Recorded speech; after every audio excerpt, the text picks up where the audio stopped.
अब आप पढ़ाई कर सकते हैं हमारे एप्लीकेशन के माध्यम से बिल्कुल फ्री में। तो आज ही उसे डाउनलोड करें, जिसमें आपको क्लास 6 से 10वीं तक के चैप्टर वाइज वीडियो मिलेंगे तथा साथ ही पीडीएफ नोट्स मिलेंगे। तो आज ही उसे डाउनलोड करें, लिंक दे रखी है उसकी डिस्क्रिप्शन में। देखो आज का जो वीडियो है वो है कक्षा 9 का। प्रश्नावली है 13.6 पृष्ठीय क्षेत्रफल और आयतन। क्वेश्चन नंबर उसका 7 देखो। यहाँ पे क्या दे रखा है कि शीशे की एक पेंसिल है। एक पेंसिल है, आपने देखी होगी पेंसिल को यूज़ करते हैं तो वो उसके चारों तरफ जो आती है वो लकड़ी आती है और बीच में जो आता है वो क्या आता है, ग्रेफाइट आता है। ठीक है ना। तो लकड़ी के एक बेलन के अभ्यंतर में ग्रेफाइट, यानी वो कैसी होती पेंसिल, बेलनाकार होती। ठीक है। तो ग्रेफाइट से बने ठोस बेलन को डालकर बनाई गई है। पेंसिल का जो व्यास है वो 7 mm है और ग्रेफाइट का जो व्यास है वो 1 mm है। यदि पेंसिल की लंबाई 14 सेंटीमीटर है तो लकड़ी का आयतन और ग्रेफाइट का आयतन निकालो। तो आपको यहाँ पे क्या क्या दे रखा है, सबसे पहले ग्रेफाइट, जो ग्रेफाइट है, ग्रेफाइट का व्यास आपको दे रखा है कितना, 1 mm। ठीक है। और तो ग्रेफाइट की जो ग्रेफाइट है की त्रिज्या कितनी हो जाएगी, त्रिज्या कितनी हो जाएगी, 1/2 mm हो जाएगी। अब ये mm है यानी मिलीमीटर है। ठीक है। तो इसको हम सेंटीमीटर में बदलना, मिलीमीटर है इसको हम सेंटीमीटर में बदलते हैं। तो ध्यान रखना कि मिलीमीटर को अगर सेंटीमीटर में बदलते हैं तो उसमें 10 का क्या देते हैं, भाग, यानी 1/2 में भाग दे देंगे किसका, 10 का। इसका हर एक मान लिया मैंने। तो 1/2 भाग गुणा में चेंज हो गया, 1 ऊपर 10 नीचे, यानी 1/20 सेंटीमीटर। यानी जो ग्रेफाइट की जो त्रिज्या है वो 1/20 सेंटीमीटर प्राप्त हो गई। इसी तरह जो पेंसिल है, पेंसिल, पेंसिल का मतलब ग्रेफाइट सहित, जो पेंसिल है वो ग्रेफाइट सहित है, ग्रेफाइट सहित जो और लकड़ी है और ग्रेफाइट दोनों को मिला के पेंसिल बनती है ना। तो पेंसिल का जो व्यास है वो कितना है, 7 mm। तो सेम ऐसे ही करना है, पेंसिल की त्रिज्या कितनी हो जाएगी, 7/2 mm। अब mm को क्या करना है, वो सेंटीमीटर में बदलना, क्योंकि पेंसिल की जो लंबाई है वो 14 सेंटीमीटर दे रखी है।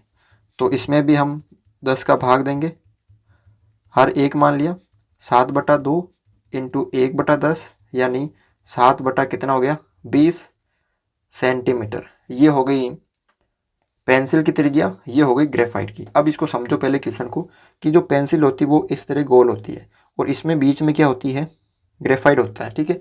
अब आपको क्या दे रखा, पेंसिल की त्रिज्या, पेंसिल की त्रिज्या का मतलब ग्रेफाइट का बीच का सेंटर यहाँ तक, यहाँ तक, और ग्रेफाइट की जो त्रिज्या यानी ये छोटी सी जो दे रखी है ये ग्रेफाइट हो गया, और इसकी त्रिज्या आपको दे रखी है और पूरे की दे रखी है। तो आपको इस जो ये लकड़ी बाकी बचती, इस लकड़ी का आयतन निकालना है। ठीक है ना। तो पहले हम ये पता करेंगे जो लकड़ी है वो कितनी है। ठीक है ना। हम ये पता करेंगे जो लकड़ी है वो कितनी है। तो देखो सबसे पहले लकड़ी का आयतन कैसे ज्ञात करेंगे, अगर मैं पूरे यानी ग्रेफाइट सहित इस पेंसिल का निकालूंगा, मतलब पेंसिल में ग्रेफाइट आ गया और ये लकड़ी आ गई, तो इस पूरे पेंसिल का निकाल लूँगा मैं आयतन। तो किस किस का आ जाएगा, इस ग्रेफाइट का भी आ जाएगा और इस लकड़ी का भी आ जाएगा। फिर मैं क्या करूँगा, सिर्फ इस ग्रेफाइट का निकालूंगा आयतन इतना, तो इस ग्रेफाइट का आएगा। फिर पूरे जो पेंसिल का निकाला था उसमें से अगर मैं ये माइनस कर दूंगा तो ये लकड़ी का आ जाएगा। तो आपको देखो क्या करना है, सबसे पहले ग्रेफाइट, ग्रेफाइट का आयतन। अब आयतन का जो सूत्र होता है क्या होता है, बेलन का πr²h। ठीक है। अब ग्रेफाइट में मतलब 22/7, त्रिज्या कितनी है ग्रेफाइट की, ये रही 1/20। कितनी है, 1/20। तो 1/20 दो बार है, 1/20 इंटू ऊंचाई कितनी है पेंसिल की, 14 सेंटीमीटर। तो ये 7 से कट गया 2 बार, 2 से कट गया ये 10 बार, फिर ये 2 से कट गया ये 10 बार और ये 11 बार, यानी कुल मिला के यहाँ पे कितना आ गया ऊपर 11/100, यानी 0.11 सेंटीमीटर क्यूब। 2 जीरो है तो 2 संख्या के बाद पॉइंट लगा दिया मैंने। ये किसका आयतन आ गया? ग्रेफाइट का। ग्रेफाइट का मतलब ये जो पूरी पेंसिल है इसमें से जो ये ग्रेफाइट है यानी इसका ये आयतन आपको प्राप्त हुआ। अब हम किसका निकालेंगे? पेंसिल का। पेंसिल का मतलब इस पेंसिल में ग्रेफाइट भी आ गई और ये जो लकड़ी है यानी ये जो है वो लकड़ी है, तो लकड़ी का भी आ जाएगा, ग्रेफाइट का भी आ जाएगा। तो हम किसका निकालेंगे? पेंसिल का आयतन। क्या सूत्र होता है? वही पाई आर स्क्वायर एच। अब पाई की जगह 22/7 और पेंसिल की जो त्रिज्या है वो कितनी है? 7/20। तो 7/20 इंटू 7/20 दो बार है और ऊंचाई वही सेम होगी क्योंकि पेंसिल और ग्रेफाइट यानी जो ये इस तरह की पेंसिल है उसमें पेंसिल और जो ग्रेफाइट की लंबाई सेम है और ऊंचाई 14। 7 से काट दे इसको 7 बार, ठीक है। 2 से काट दे इसको 11 बार, ये 10 बार।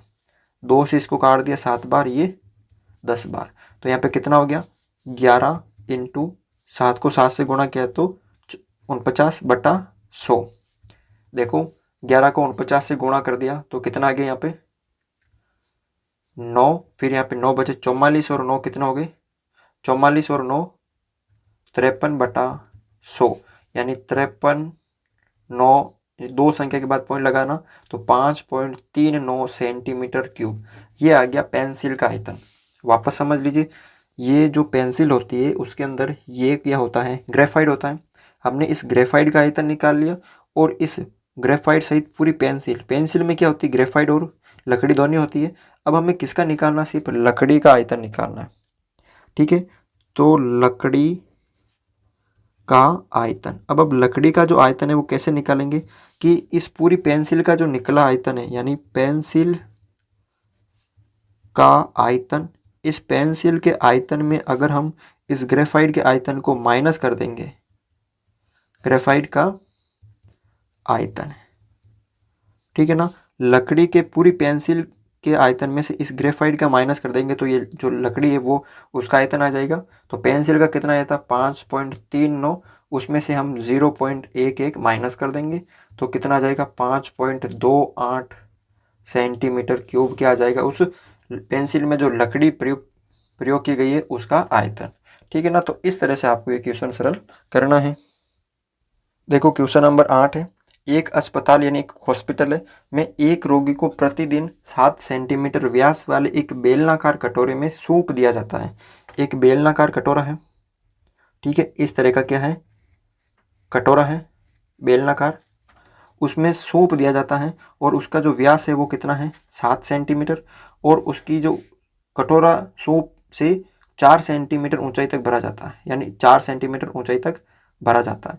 तो इस अस्पताल में 250 रोगियों के लिए प्रतिदिन कितना सूप तैयार किया जाता है?